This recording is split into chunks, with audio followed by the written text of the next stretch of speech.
The Cubs have named rookie Wilson Contreras their starting catcher, but there's a catch. Miguel Montero, the veteran who brought Contreras to attention, is now backup to his prodigy. This was expected after Contreras received more playing time than Montero during postseason play, but it still gives Montero a good enough reason to give manager Joe Maddon a piece of his mind, which he did in the aftermath of the Cubs World Series win.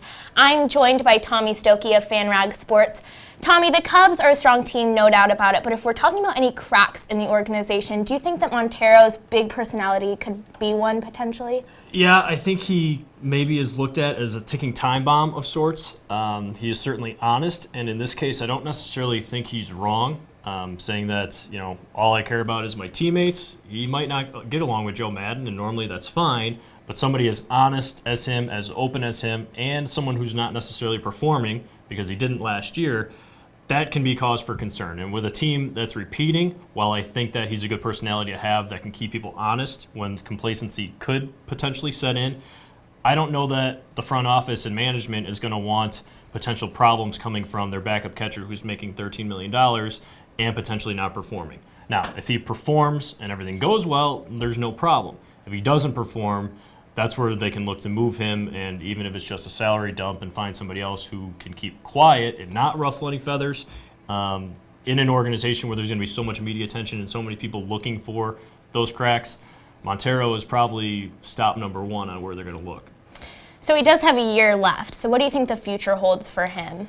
It depends on this year, obviously. If he comes back and hits like he has before, he could probably start somewhere. I don't think he'll make quite as much money, but it's probably going to be as a backup somewhere, and I highly doubt that it's going to be in Chicago. They'll probably move on, whether that's at the end of the year, whether that's in the middle of the year. We'll see, and a lot of that depends on his performance and, quite honestly, his mouth.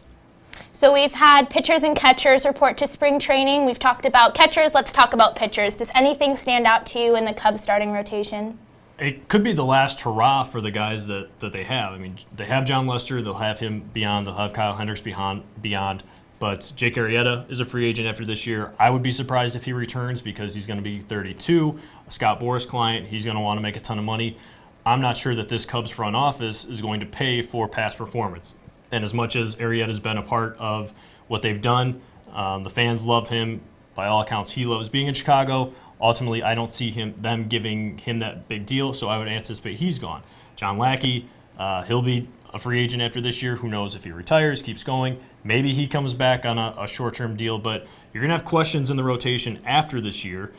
This year you have questions about depth. They brought in Brett Anderson, who has a history of injuries. They still have Mike Montgomery, who they got last year, but he's been better in his career as a reliever than he has a starting pitcher. So there's going to be questions about that fifth starter. They don't have any prospects that appear to be ready this year. Dylan Cease, their number one prospect. Pitching-wise, he's still a couple years away, so there's not help there. There's questions depth-wise, and there's questions definitely in 2018. The one thing I could see happening is the front office getting ahead of that problem, and if they have to make a trade, they're certainly going to make that before it's too late. All right, well, thank you, Tommy. I'm Taylor Rocha reporting for FanRag Sports.